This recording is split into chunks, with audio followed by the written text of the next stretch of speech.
नहीं बल्कि बना पूरे प्रदेश का सबसे विश्वसनीय और नंबर 1 न्यूज चैनल। यूट्यूब पर सब्सक्राइबर 30 लाख पार। आप सभी का बहुत बहुत धन्यवाद।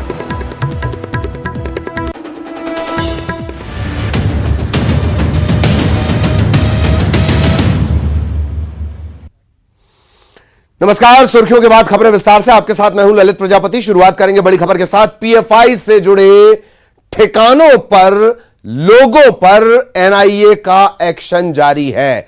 देश भर में आज एनआईए सर्च ऑपरेशन चला रही है। मध्य प्रदेश में भी एनआईए का सर्च ऑपरेशन चल रहा है। उत्तर प्रदेश, बिहार में भी कार्रवाई चल रही है। देश में तकरीबन 16 लोकेशन पर एक साथ दबिश दी गई है।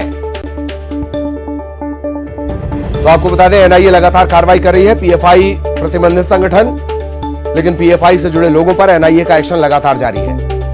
एनआईए से जुड़े ठिकानों पर एक्शन लगातार जारी है। इससे पहले मध्य प्रदेश में एनआईए के जो तमाम दफ्तर हैं, एनआईए से जुड़े जो ऑफिस थे वो सील कर दिए गए थे। बावजूद इसके इनकी सक्रियता की खबर मिल रही थी। अलग अलग जगहों की ये तस्वीरें आप देख रहे हैं। उत्तर प्रदेश और बिहार में भी कार्रवाई की जा रही है।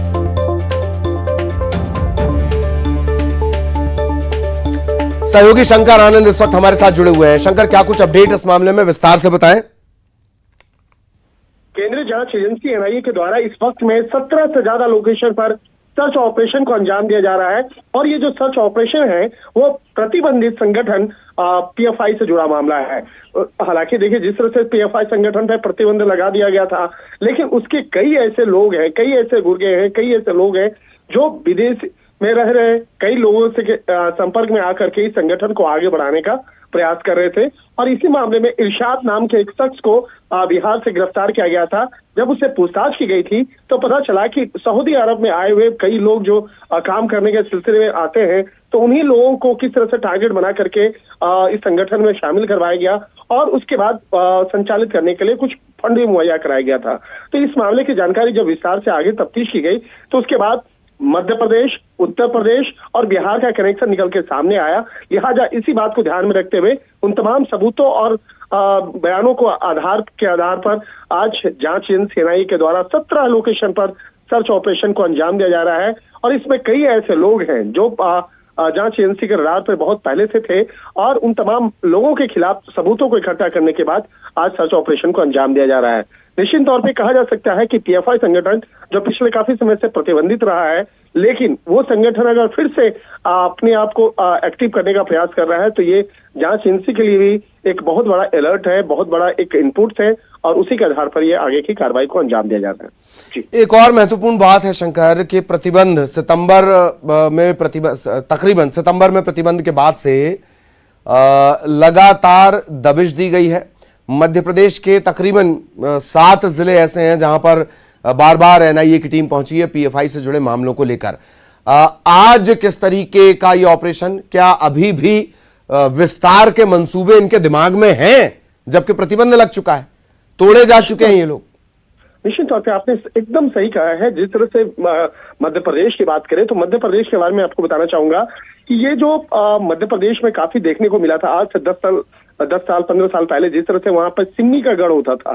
सिम्मी से जुड़े हुए कई ऐसे आतंकी थे जो बेहद खूंखार माने जाते थे और वो उसमें से कई ऐसे लोग थे जो बाद में पीएफआई के सदस्य बने।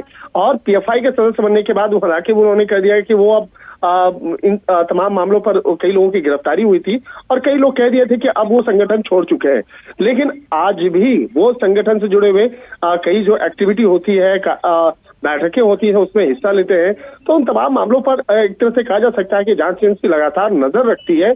और पिछले कुछ समय के दौरान में जो देखने को मिला है कि जिस तरह से कई लोग लगातार बैठक कर रहे थे, लगातार उस प्रतिबंधित संगठन को आगे बढ़ाने की बात कर रहे थे और जिस तरह से फंड इकट्ठा करना, उसके लिए बैठकें करना और नए नए युवाओं को भर्ती करना, तो इस तरह का जो मामला सामने आया था उसके बाद ही ये तमाम चीजें आगे एक्टिविटी हुई है। और अभी हाल फिलहाल में ईद के समय में कुछ लोगों के द्वारा एक महत्वपूर्ण बैठकें हुई है और उसी बैठक से जुड़े हुए तमाम इनपुट्स को खंगाला गया। उसके बाद आज ये सर्च ऑपरेशन को अंजाम दिया जा रहा है। जी, क्या ये भी तय है शंकर के अभी तो जानकारी जो मिली है 17 ठिकाने मिले हैं, राज्यों की संख्या और भी बढ़ेगी जैसे जैसे खुलासे होंगे। हालांकि सबसे पहले आप तक ये खबरें आती हैं, जाहिरा तौर पर ये हमने हर बार देखा है एनआईए से जुड़े मामले या इन्वेस्टिगेशन एजेंसी से जुड़े मामले पर, ये माना जाए कि और भी संख्या बढ़ेगी। जी निश्चित तौर पे आपने सही कहा है कि जो लोकेशन की संख्या है वो उसमें इजाफा होने की संभावना है। हालांकि अभी जो हमारे जो सूत्र बता रहे थे तो तकरीबन 20 की संख्या की तक पहुंच चुकी है लोकेशन। और कई बार क्या होता है कि जब आप एक लोकेशन पर पहुंचते हैं किसी भी शख्स के खिलाफ सर्च ऑपरेशन को, तो वो जब उससे शुरुआती दौर में पूछताछ होती है तो वो बी लोकेशन के बारे में जानकारी देता है। तो ऐसे ही जो संख्या है कई बार देखने को मिलता है कि उस संख्या में इजाफा हो जाता है। तो यहाँ पर 17 लोकेशन से आराम से यह लोकेशन 20 तक अभी जा चुका है और कुछ समय के बाद इसमें भी इजाफा देखने को मिल सकता है। लेकिन यहाँ पे ये सबसे बड़ी बात होगी, अगर इस सर्च ऑपरेशन के दौरान अगर किसी की गिरफ्तारी होती है तो वो सबसे महत्वपूर्ण और बड़ी खबर हो सकती है। और जांच एजेंसी के सूत्र बता रहे हैं कि इस मामले में निश्चित तौर पर जांच एजेंसी बेहद सतर्कता से इस मामले के इन्वेस्टिगेशन को आगे बढ़ा रही है और देर शाम तक इस मामले में कुछ महत्वपूर्ण इनपुट्स जांच एजेंसी के द्वारा साझा किया जा सकता है। एक और महत्वपूर्ण बात शंकर, कि कई राज्य चुनावी मोड में हैं, एक पहलू। दूसरा पहलू ये कि अकेले मध्य प्रदेश से ही तकरीबन 21 बड़े नेता पीएफआई से जुड़े गिरफ्तार हुए थे। संदेहियों की तो संख्या छोड़ ही दीजिए, इस लिहाज से कितना सेंसिटिव है एमपी के लिहाज से अगर देखा जाए तो। जी देखिए, जिस तरह से देखा जाए, मैं अभी हम लोग जिक्र भी कर रहे थे कि मध्य प्रदेश में जो जिस तरह से कहा जा सकता है कि जो सिन्नी का जो गढ़ रहा है, पुराना जो सिन्नी का गढ़ रहा है, और जिस तरह से मध्य प्रदेश और उसके बाद महाराष्ट्र का जो बॉर्डर जो सटता है वो इलाका बहुत ही सेंसिटिव है, बहुत ही संवेदनशील है। तो वो जो सिन्नी के जब सिन्नी संगठन का जब खात्मा हुआ, लेकिन खात्मा तो संगठन का हुआ, उस पर प्रतिबंध लगा, लेकिन लोगों की जो कुछ सोच थी, जो लोग उससे जुड़े हुए थे, वही बाद में पीएफआई के बने। और पीएफआई में भी क्या हुआ कि अचानक सरकार के द्वारा प्रतिबंध लगाया गया, कई लोगों की गिरफ्तारी हुई और गिरफ्तारी होने के बाद कई ऐसे लोग थे जो सफेद पोस्ट थे। सफेद पोस्ट का मतलब है कि वो अन्य कार्य को भी समाज में अन्य कार्य भी करते हैं, लेकिन वो अपने आप को बताते नहीं है, जताते नहीं है कि वो पीएफआई के साथ जुड़े हुए हैं।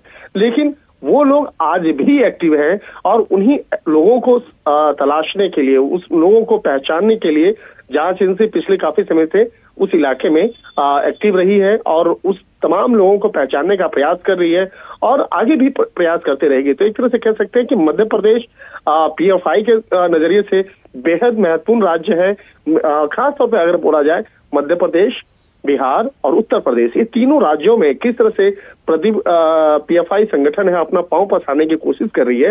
तो उससे जुड़े हुए तमाम इनपुट्स को इकट्ठा करने के बाद, और जो जिस तरह से मैं बता रहा था, इरशाद और सज्जाद नाम के दो शख्स की बात कर रहा था, इरशाद की जो गिरफ्तारी हुई है, वो इरशाद जो है वो पिछले काफी समय से सऊदी अरब में रह रहा था और सऊदी अरब में रहने के दौरान ही वो कई ऐसे लोगों के साथ मिला जो पीएफआई को आगे बढ़ाना चाहते हैं। तो इरशाद की जो गिरफ्तारी हुई थी, वो गिरफ्तारी हुई थी बिहार से, और उसी दौरान में जब उससे पूछताछ की गई थी तो ये मामला निकल के सामने आया और उसके बाद ये तमाम कनेक्शन, चाहे मध्य प्रदेश कनेक्शन की बात करें, बिहार कनेक्शन की बात करें, उत्तर प्रदेश कनेक्शन की बात करें, वो कनेक्शन निकल के सामने आया, जिसके बाद आज ये सर्च ऑपरेशन को अंजाम दिया जा रहा है। तो एक तरह से कहा जा सकता है कि जो विदेश कनेक्शन है वो बेहद महत्वपूर्ण कड़ी साबित हो सकती है ये जांचने के लिए, क्योंकि मध्य प्रदेश से भी काफी लोग जाते हैं विदेश। जी जी जी, चलिए बहुत बहुत धन्यवाद शंकर इस तमाम जानकारी के लिए। शंकर के जरिए लगातार इसके अपडेट हम आप तक पहुंचाएंगे। रुक कर रहे हैं बलरामपुर का, बड़ी खबर मिल रही है। नेशनल हाईवे 343 पर लंबा जाम लगा हुआ है। जाम के चलते अंबिकापुर रामानुजगंज मुख्य मार्ग प्रभावित हुआ है। गाड़ी का ब्रेक फेल होने के चलते ये जाम लगा हुआ है। जाम में सैकड़ों छोटी बड़ी गाड़ियां फंसी हुई हैं। जाम खुलवाने में प्रशासन लगा हुआ है, अब तक कामयाबी मिल नहीं पाई है।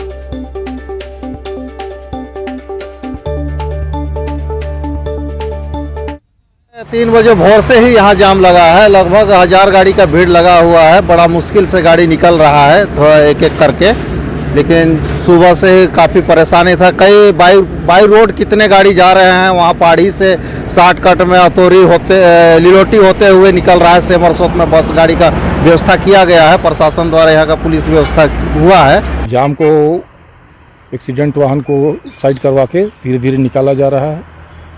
गाड़ियाँ दोनों तरफ लगी हुई थी, जिनसे धीरे धीरे खाली कराया जा रहा है। और सहयोगी सूरज इस वक्त हमारे साथ जुड़े हुए हैं। सूरज, क्या अपडेट? हाँ जी ललित, मैं बता दूं कि NH 343 अंबिकापुर रामानुजगंज मुख्य मार्ग के अमझर वाहन के ब्रेकडाउन होने की वजह से जाम लगा है। जाम सुबह के भोर के 3 बजे से लगा है, जिसमें दोनों ओर वाहनों की लंबी कतारें लगी हुई है। मामले की जानकारी लगते ही हाईवे पेट्रोलिंग वाहन और यातायात विभाग की टीम वहीं पस्ता थाना के प्रभारी दल बल के साथ मौके पर पहुंची और जो गाड़ी का ब्रेकडाउन हुआ है, गाड़ी को अन्य माध्यम से किनारे किया गया है और धीरे धीरे करके एक वाहन को निकाला जा रहा है। ये देखा जा रहा है कि जिस तरीके से जाम लगी थी, बसों की छोटी वाहनों के रूट डाइवर्ट करते हुए दूसरे रास्ते से भेजा जा रहा है। अभी मतलब ये देखा जाए कि जाम पे 50% काबू पा लिया गया है। धीरे धीरे एक वाहनों को यहाँ से निकाला जा रहा है और लगातार यातायात, हाईवे पेट्रोलिंग और पस्ता पुलिस की टीम मौके पर डटी हुई है और जाम को खाली कराने में जुटी हुई है। जी, और ये गाड़ी के ब्रेक फेल होने के बाद, एक्सीडेंट के बाद इस तरह की स्थिति बनी है। शुरुआत में जानकारी मिली थी सैकड़ों वाहन फंसे हैं, पर ऐसा लगता है कि अब धीरे धीरे रूट पूरा ओपन हो जाएगा। सूरज? हाँ जी, रूट ओपन हो जाएगा और जो जिस तरीके से हालात बने थे, रूट को डाइवर्ट करते हुए जो वाहनों को निकाला गया तो वाहन अपने अपने गंतव्य की ओर चले गए हैं और जो बचे वाहन थे जो जाम में फंसे हुए थे, अब उनको एक एक करके घटनास्थल से धीरे धीरे रवाना किया जा रहा है। जी, और ये भी तय है सूरज की जाम यहाँ की एक बड़ी समस्या है। अगर एक बड़ा ट्रेलर ट्रॉला भी अगर जाम लगा दे तो कई घंटों मुसीबत हो जाती है। जी बिल्कुल सही कहा आपने ललित कि अगर कोई बड़ा वाहन जो अगर जाम लगा दे तो यहाँ पे सुविधाएं का अभाव है, क्योंकि वाहन को हटाने के लिए बड़ी मशीनों की जरूरत पड़ती है। उनमें लोड जो लोहे के सामान होते हैं वो काफी भारी होते हैं, जिन्हें सामान्य तरीके से नहीं हटाया जा सकता। अगर कोई एक ट्रेलर, कोई बड़ी वाहन अगर वहां फंस जाए तो घंटों लोगों को जाम में फंसे रहना पड़ता है, लोगों को मुसीबतों का सामना करना पड़ता है। और ये ऐसा जगह है कि इन जगहों पर लोगों को ना पानी की सुविधा मिल पाती है, ना भोजन नाश्ता, किसी प्रकार का कोई व्यवस्था नहीं, क्योंकि ये जंगली मार्ग है और जंगल से होकर जब NH से गुजरते हैं और जाम में फंसते तो उन्हें कई मुसीबतों का सामना करना पड़ता है। जी चलिए, बहुत बहुत धन्यवाद सूरज इस तमाम जानकारी के लिए। खबर भिलाई से। भिलाई के सबसे व्यस्त चौक में आज से वन वे आवाजाही, सुपेला चौक से लेकर मौर्या चंद्रा चौक तक वन वे होगा। सड़क के डामरीकरण का काम होगा और यही वजह है कि अब वन वे, थोड़ी दिक्कतें उठानी पड़ेंगी लोगों को, व्यस्ततम इलाका है ये, लेकिन आज यहां से वन वे आवाजाही होगी। सुपेला चौक से मौर्या चंद्रा चौक तक डामरीकरण का काम चल रहा है।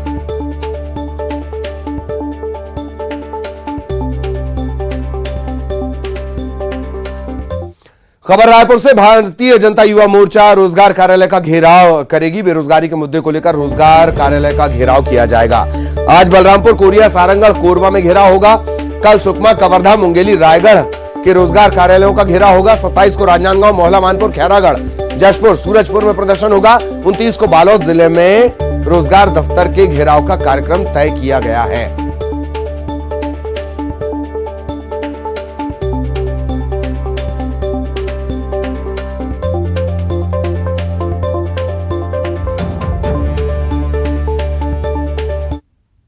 खिलाफी के खिलाफ छत्तीसगढ़ के युवा रोजगार कार्यालय का घेराव करने जा रहे हैं। कोरिया, मनेंद्रगढ़, बलरामपुर और सारंगढ़ जिले में भारतीय जनता युवा मोर्चा द्वारा रोजगार कार्यालय का घेराव किया जाएगा। युवा मोर्चा का साफ कहना है कि चुनावी समय में आपने वादा किया था बेरोजगारी भत्ता देने का, सबको भत्ता, पूरा भत्ता, जो रोजगार कार्यालय में पंजीकृत है उनको सबको भत्ता देना चाहिए और पूरा भत्ता देना चाहिए, जो पिछले चुनाव के समय से लेकर अभी तक 4.5 साल का, जो कि 1,30,000 अभी तक का होता है, ये पूरा भत्ता सबको मिलना चाहिए, ऐसा हमारे युवा मोर्चा का मांग है।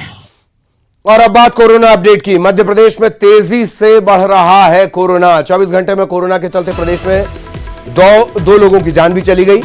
नए मामलों की बात कर ली जाए, 39 नए मामले सामने आए हैं। अकेले भोपाल में 13 नए मरीज मिले हैं। भोपाल में एक्टिव केसेस की बात कर ली जाए 120, पूरे प्रदेश की बात कर ली जाए 364 तक कोरोना संक्रमण का आंकड़ा पहुंच चुका है। 24 घंटे में कोरोना के चलते 2 लोगों की जान भी चली गई है। 39 नए मामले मिले हैं। अकेले राजधानी भोपाल में ही 13 नए मरीज हैं।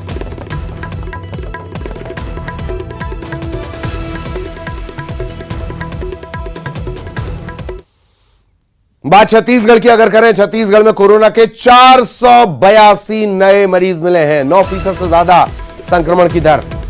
एक्टिव केसेस की बात कर ली जाए 3090 संक्रमण के मामले, संक्रमण की दर 9.34%।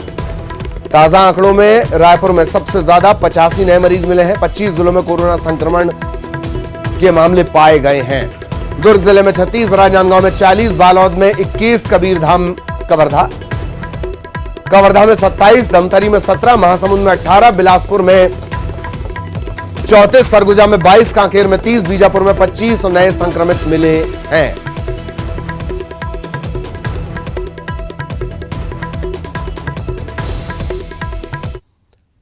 इधर जबलपुर में कुख्यात सटोरिया दिलीप खत्री के 2 एजेंटों को पुलिस ने गिरफ्तार किया है। इनके पास से लाखों की नकदी मिली है। डिजिटल डिवाइस के जरिए लेनदेन के रिकॉर्ड भी जब्त किए गए हैं। ये दोनों बतौर कलेक्शन एजेंट काम किया करते थे। फिलहाल इनसे पूछताछ की जा रही है और माना यह जा रहा है कि कई और खुलासे हो सकते हैं।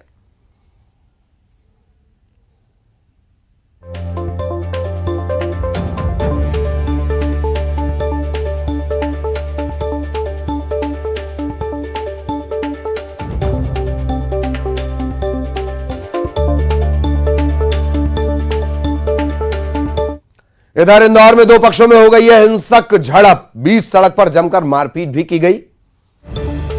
एक दूसरे की गाड़ियों में तोड़फोड़ भी की गई। अब तक जो जानकारी निकल कर आई है, नशे की हालत में ये दोनों गुट आपस में भिड़े हैं। नौबत मारपीट तक पहुंची है। एबी रोड इलाके की यह घटना बताई जा रही है।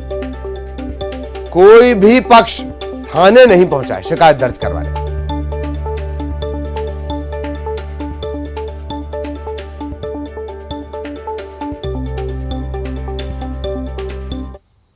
ग्वालियर से हर्ष फायरिंग मौत मामले में बड़ा अपडेट आपको बता दें। मौत से ठीक पहले का एक वीडियो सामने आया है। हर्ष फायरिंग में प्रियांशु की मौत हुई थी और अब मौत से ठीक पहले का एक वीडियो सामने आया है। डांस का ये वीडियो है, बारात का ये वीडियो है। प्रियांशु चचेरे भाई की बारात में नाच रहा था। जनकगंज के शिव मैरिज गार्डन में ये बारात पहुंची हुई थी।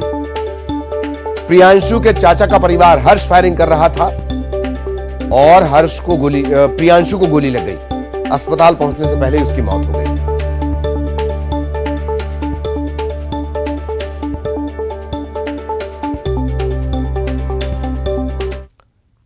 इधर रतलाम में एक पवन चक्की में आग लग गई। पूरा मामला गांव में हुए हादसे का। पवन चक्की में मेंटेनेंस का काम चल रहा था।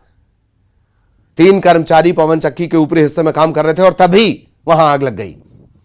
ग्रामीणों ने तत्काल इसकी सूचना पुलिस को दी, फायर फाइटर्स को दी। इसके बाद टीम मौके पर पहुंची, आग पर काबू पाया जा सका।